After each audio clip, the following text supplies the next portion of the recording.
Plusieurs questions me viennent sur Romains 13, verset 1, qui dit que toute personne soit soumise aux autorités supérieures. La première des choses à savoir qu'une autorité est différente du pouvoir. Une autorité, c'est un pouvoir légitime, c'est-à-dire conféré par une structure. C'est un pouvoir vertical, hiérarchique, mais elle n'a de sens et de légitimité que dans une structure. Et vous allez souvent entendre les chefs d'État dire en vertu des pouvoirs qui me sont conférés par qui? Par l'État, c'est-à-dire la nation. L'autorité, c'est un pouvoir délégué. Ce qui voudra dire que chaque autorité supérieure, que ce soit supérieure ou inférieure, doit savoir qu'elle a une autorité au-dessus des autorités. Pourquoi certains leaders n'aiment pas qu'on leur parle de Dieu? Parce que ça les rend accountables, responsables et coupables.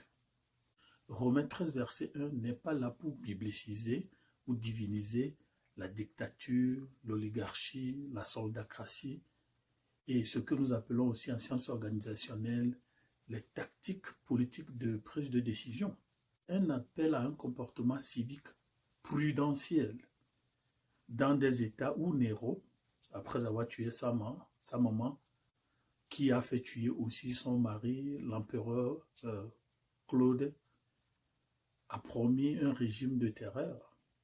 Paul écrivait Romains 13, verset 1, pour un comportement civique, citoyen, prudentiel. C'est-à-dire, ne vous faites pas attirer des courroux inutiles, ne vous faites pas attirer des foudres inutiles des appareils répressifs de l'État pour un gros zéro.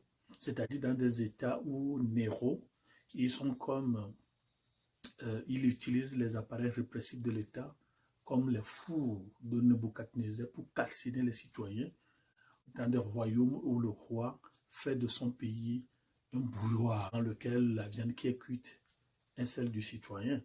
Paul voulait éviter cela aux chrétiens et aux juifs qui étaient à Rome, la capitale mondiale de l'Empire romain.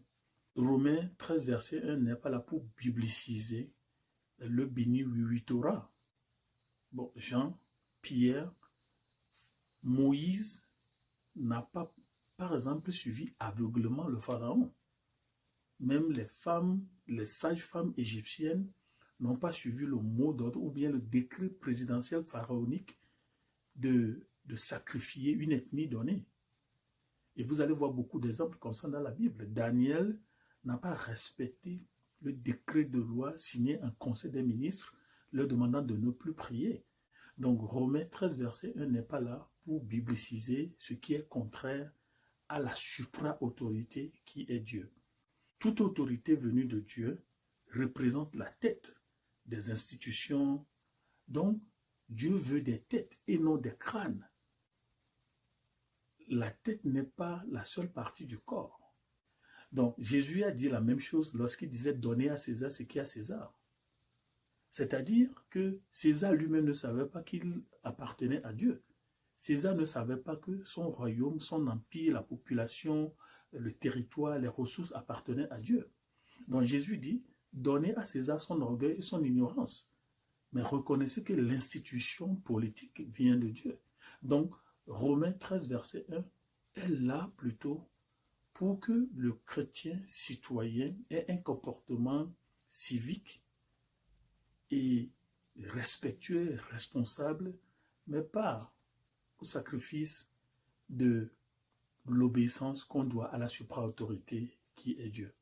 Je crois que je me suis fait comprendre.